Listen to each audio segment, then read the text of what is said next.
जय भीम साथियों आज मैं आप सभी से बातें करूंगा कि भारत देश में नारियों की क्या स्थिति है।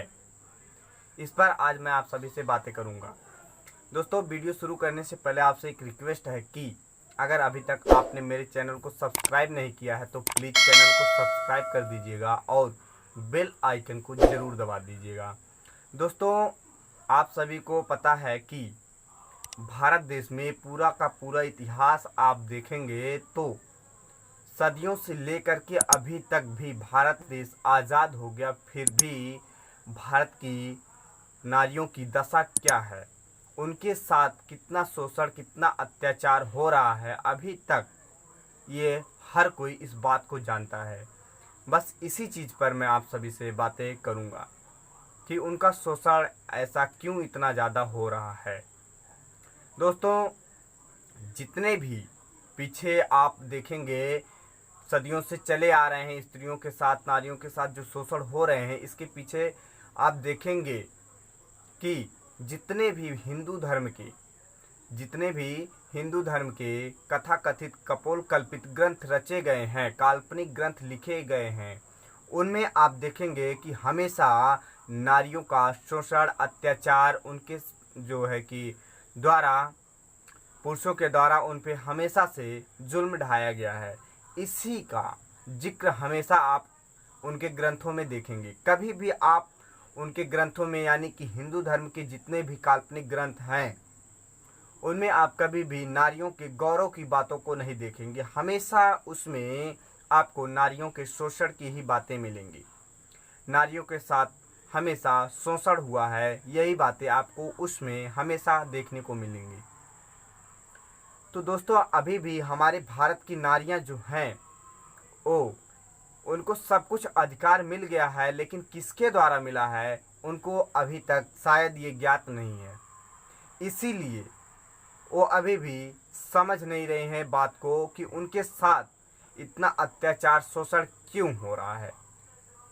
क्योंकि दोस्तों, जिनके द्वारा उनका शोषण किया जाता था, जिसमें उनके चरित्र का जो है कि विरोध, उनके चरित्र का निंदा की जाती थी, उसी का अभी भी वो अपने जीवन में पाठ कर रही हैं, यानी कि उसी को अपने लाइफ में अपना रही हैं, जिसमें उनके चरित्र का हनन किया हुआ दिखाया गया है, उनके साथ शोषण, अत्याचार किया गया है। जिस चीज़ में दिखाया गया है, लिखा गया है, उसी चीज़ को अभी भी हमारे भारत देश की नारियां कर रही हैं।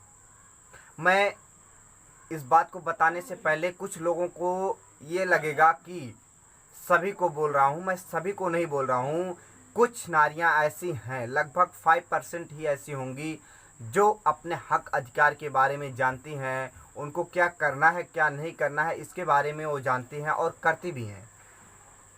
क्या करना है, क्या नहीं करना है, उसके बारे में जानती हैं। लगभग हमें लगता है कि 5% ही ऐसी हैं पूरे भारत में। बाकी सब वही हैं कि जो उनको तड़पाया है, उनके साथ दुष्कर्म किया है, उसी को अभी भी वो उसी का गुणगान कर रही हैं। जैसे हमारे भारत देश में देखेंगे आप कि मंदिरों में पूजा पाठ के लिए आप देखेंगे कि हफ्तों में एक भी कोई ऐसा दिन नहीं होगा जिसमें स्त्रियां व्रत ना रखती हों। 7 दिन को हर स्त्री अपना एक अलग जो है कि कोई भी आस्था रख करके 7 दिन को कुछ न कुछ, कोई ना कोई, किसी न किसी आस्था से जोड़ करके व्रत रखती रहती हैं।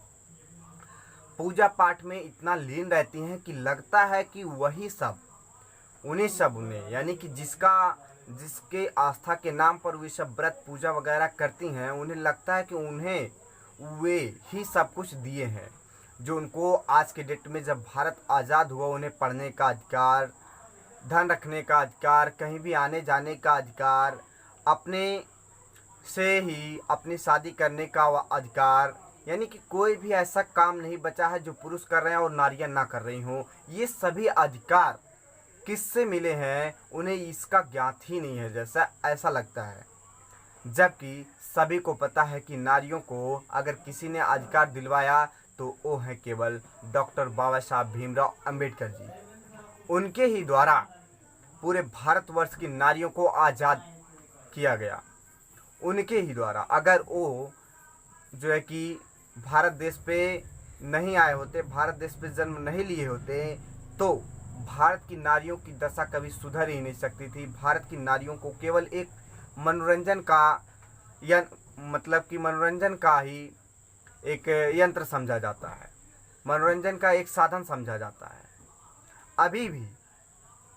लेकिन जब तक नारियों को अपने मसीहा के बारे में नहीं पता चलेगा, तब तक वे उसी तरीके से ही उनका शोषण होता रहेगा, उनका अत्याचार होता रहेगा, उनके साथ दुष्कर्म होते रहेंगे, उनके साथ रेप बलात्कार होते रहेंगे। जब तक वे अपने मसीहा को जान करके उनके कहे हुए बातों को नहीं मानेंगी, उनके कहे हुए आदर्शों पर नहीं चलेंगी, तब तक। क्योंकि अगर वे अपने हक अधिकार के बारे में जान जाएंगी तो उनको पता होगा कि कभी भी बाबा साहब डॉक्टर भीमराव अंबेडकर जी ने जो है कि स्त्रियों को ये नहीं कहा कि आप पुरुषों के गुलाम बन के रहिए, कभी भी ये नहीं कहा कि आप मंदिरों में पूजा पाठ करते रहिए, अपना सर्वस्व जो है कि देवी देवता के सामने अपना न्यौछावर कर दीजिए पूरा जीवन। नहीं, उन्होंने कहा कि पढ़िए लिखिए, शिक्षित बनिए, अपने हक अधिकार के लिए आवाज़ उठाइए, सदियों से जो दबे कुचले हुए हो उससे ऊपर उठ करके अपने समाज में आवाज़ को बुलंद कीजिए, अपनी आवाज़ को उठाइए, लोगों तक पहुंचाइए, जिससे कि लोग भी जानेंगे और आप जागृत तो होते ही रहेंगे अपने हक अधिकार के लिए। लेकिन भारत देश की नारियां अभी भी अनपढ़ बनी हुई हैं। उसके पीछे का मेन मकसद है कि भारत देश को पुरुष प्रधान ही माना गया है।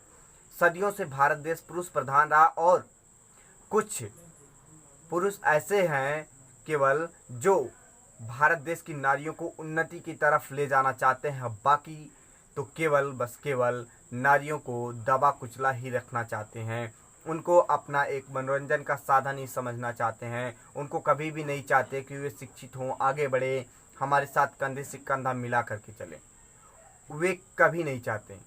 लेकिन फिर भी हमारे भारत देश की नारियों को ये समझ होना चाहिए कि उनको किसके साथ रहना है, किसके साथ नहीं रहना है, किसको मानना है, किसको नहीं मानना है, किसको हमको पढ़ना चाहिए, किसको नहीं पढ़ना चाहिए। आप देखेंगे कि हर एक नारी के पास भारत देश में लगभग 95 नारियों के पास आप देखेंगे कि किसी न किसी देवी देवता के किताब जरूर मिलेंगे, फोटो जरूर मिलेंगे, लेकिन उनको सब कुछ अधिकार जिसने दिलवाया, जिसने उनको सब कुछ अधिकार दिया, उसका फोटो, उसका नाम तक उनको नहीं पता होगा। ये मैं 100% गारंटी देता हूँ। बहुत सी ऐसी नारियाँ मिलेंगी आपको कि बाबा साहब डॉक्टर भीमराव अंबेडकर का नाम तक नहीं जानती होंगी कि उनको अधिकार उन्होंने ही दिलवाया। तो ये सब बहुत ही शर्मनाक बात है कि जिसने हमको ज़मीन से उठा करके आकाश की ऊंचाई तक पहुंचाया और हम उसको जानते तक ना हो। ये हमसे बड़ा मूर्ख और कोई नहीं होगा।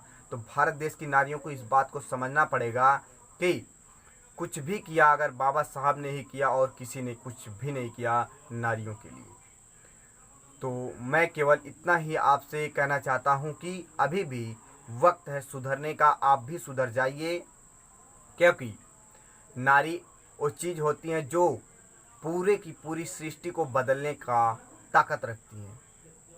क्योंकि प्रकृति और नारी ही एक ऐसी चीज़ है जो इस पूरे जो है कि सृष्टि को चला सकती हैं। प्रकृति और नारी मिल करके, प्रकृति और नारी एक दूसरे से जो है कि मेल जोल रख करके चलती है। अगर प्रकृति है, नारी नहीं है, तो भी सब कुछ नष्ट हो जाएगा, और अगर नारी नहीं है, प्रकृति है, तो भी सब कुछ नष्ट हो जाएगा। तो दोस्तों, मैं नारियों से ही ये खासकर निवेदन करना चाहता हूँ कि आप समझिए कि आपके मसीहा डॉक्टर बाबा साहब भीमराव अंबेडकर जी हैं। बाकी कोई देवी देवता, कोई भगवान, कोई धार्मिक ठेकेदार आपको एक भी अधिकार दिलवाने की कोशिश नहीं की, बल्कि जब बाबा साहब डॉक्टर भीमराव अंबेडकर जी ने हिंदू कोड बिल लोकसभा में ले जाकर के पारित कराने की कोशिश की, तो धर्म के ठेकेदारों ने, जो पुरुष प्रधान देश बनाना चाहते थे, वे उस बिल को पास नहीं होने दे रहे थे। ठीक है। तो आपको इस बात को समझना पड़ेगा कि आपके लिए अगर किसी ने कुछ किया तो बस केवल डॉक्टर बाबा साहब भीमराव अंबेडकर जी ने ही किया, बस और कोई नहीं। जय भीम, नमो बुद्धाय। साथियों, वीडियो अच्छा लगे तो लाइक कीजिएगा और चैनल को सब्सक्राइब कीजिएगा, शेयर जरूर कीजिएगा, क्योंकि आपके एकमात्र शेयर करने से बहुत से लोगों की जिंदगियों में परिवर्तन आ सकता है। बहुत सी नारियां अपने अस्तित्व को जान पाएंगी कि उनका अस्तित्व क्या है, वे उनके अंदर शक्तियां कितनी है, उनके अंदर ताकत कितनी है, वे अपने आप को समझ सकेंगी, जान सकेंगी और एक जो है कि मिसाल बन करके समाज के सामने पेश हो सकेंगी। तो उनसे ये सभी बातें आप ज़रूर शेयर कीजिएगा और जो भी स्त्रियां इस वीडियो को देख रही हैं वे अपने समाज की स्त्रियों को ज़रूर इस वीडियो को शेयर करें। जय भीम, नमो बुद्धाय। जय भीम, जय भारत, जय संविधान, जय मूल निवासी, जय भीम।